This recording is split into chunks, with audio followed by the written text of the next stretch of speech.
Kristo Yezu akozwe. Uyu munsi ndagira ngo twibaze ikibazo, turi bantu ki? Turi ba Kristo ki? Turafatika cyangwa nta kirimo, ni igikabyo gusa? Nahoze nibwira ko nimbishobora ndi butangire nk'umunyamasengesho ukaze nk'uko tujya tubivuga.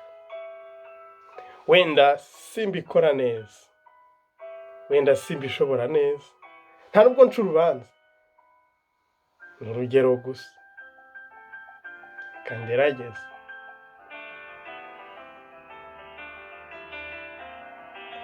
Barakata arbasi barakati amakarra bina Yesu haryamen.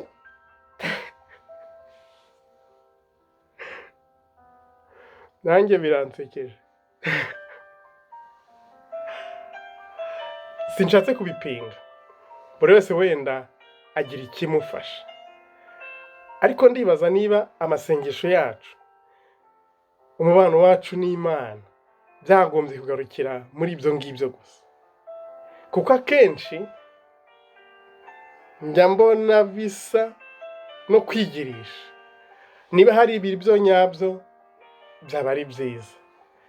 Ndabona hari n'ubwo bimera nka bimwe by'abakinnyi byo kwishyushya, nabyo umuntu yishuhije bikarangira akinnye, byaba nabyo ari byiza. Ariko ikibazo, hari abatahira kwishyushya gusa nta kindi kirenzeho, maze bamara gukonja bigasubira ibubisi nyine, cyangwa se bikamera nka kagahinda k'umusinzi.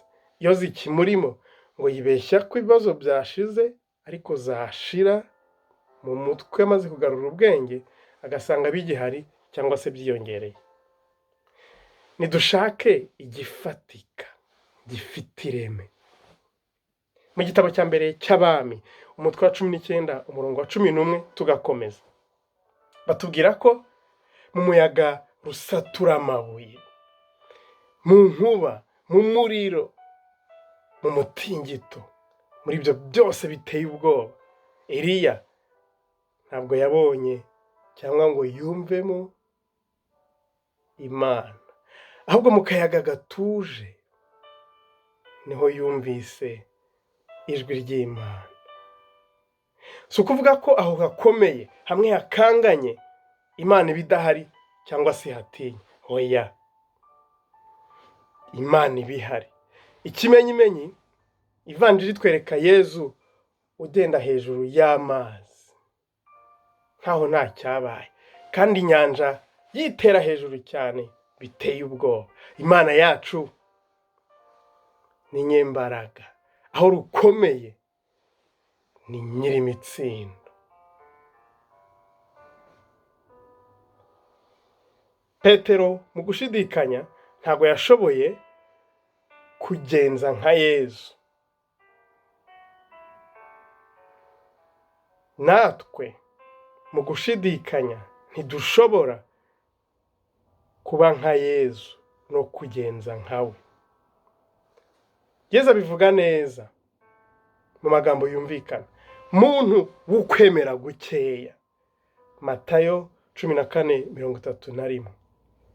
Ninjye, ni wowe nitwabwira kukwemera kwacu gufite ikibazo, tukuvugurure ubukristo bwacu, ubumuntu bwacu bugira ireme.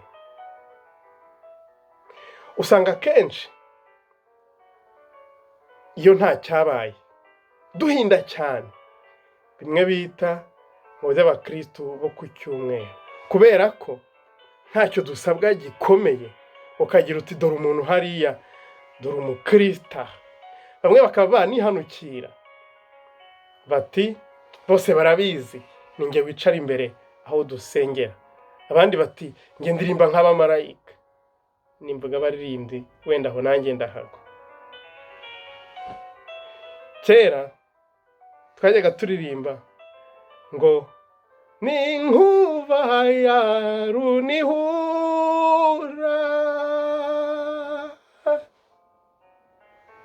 Hari abantu bahinda nk'inkuba koko, bibaye bifite ireme na fondasiyo byaba ari byiza, tukagira umuriri ariko bitameze nka wa muriro w'amashara ugurumana ariko mu kanya bikagaragara ko nta cyagendaga. Abenshi rero turahinda ariko byagera aho dukwiye kuba abahamya b'ukwemera kwacu koko, bo kuba abagabo b'Imana mu bandi. Cya gikabyo cyahe, twivugurure tube abakristo bafatika, tubeho mu rukundo, tugire imbabazi, tugire impuhwe, tubeho mu kuri n'ibindi byose byiza nk'ibyo.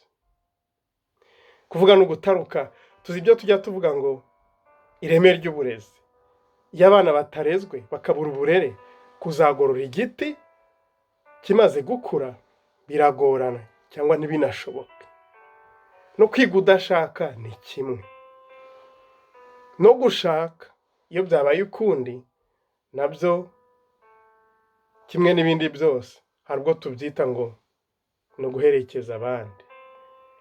Ingero zaba nyinshi, ni byinshi tubamo, ni byinshi dukora bishobora gushusha nk'aho ari iby'inyuma ariko nk'imbere byabura ireme, bikaba nta kirimo rwose. Ntitube gutyo rero, tube abantu nyabo, abakristo nyabo bafatika. Niba Imana itarashatse kwigaragaza muri icyo gikabyo, muri iryo hirihiri, kuki twebwe twashaka kubaho gutyo tukumva ko tuzagera ku Mana? Ni ukwibeshya. Imana si igikabyo kidafite ishingiro. Imana ni Imana. Ubukristo nabwo ni bube buryo, bube ubukristo koko. Turahindagurika, rimwe tuba beza, mu kanya reka da, ukayoberwa niba ari wa wundi twabonaga, tukihinduranya. Ibyo ntabwo ari byo. Turi abanyantege nkeya koko, cyane cyane aho bigoranye, ariko nidusabe nka Petero tuti Mana nkiza, nitwemere twambuke nk'uko Yezu abibwira abigishwa be, Matayo 14:22. Ni Yezu uduhamagara ngo tuve ku nkombe tujye ku yindi, tuve muri kwa kutemera kwacu cyangwa se gukeya, muri bwa bumuntu budafatika, muri bwa bwoba, muri bwa butiriganya, muri bwa butindi bwose, muri kwa kwemera gukeya cyangwa se kwa ntako, maze tubeho muri we dufite ireme koko. N'ahakomeye hashushanywa n'iyo nyanja Yezu agendaho, nituba turi hamwe nawe tuzatsinda, tuzashobora, tuzataha mu ijuru nta kabuza. Tubyiyemeze, Yezu arahari ngo dushoboze nitumukundira. Amen.